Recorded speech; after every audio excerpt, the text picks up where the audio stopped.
మంచి వార్త ఏంటా మంచి అంటే యేసుక్రీస్తు ప్రభువారు పరలోక మహిమను వదిలిపెట్టేసి మానవాళి కోసం భూలోకములో శరీరధారిగా కృపా సత్య సంపూర్ణుడిగా జన్మించడం అనేది సువార్త, మంచి వార్త.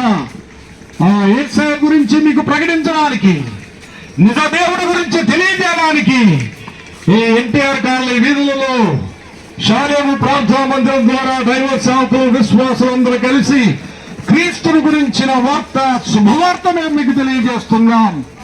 ఈ దేవుడు గొప్పవాడు, రోగులను స్వస్థపరిచాడు, చనిపోయిన వారు లేపాడు, గుడ్డివారు, కుంటేవారు, ఊత కాలు చేతులు కలిగిన వారు అనేక మంది యేసు నామములో బాగుపడటం జరిగింది. ఈ రోజున ప్రియులారా, క్రీస్తుని కలిగి ఉందాం, యేసును నమ్ముకుందాం.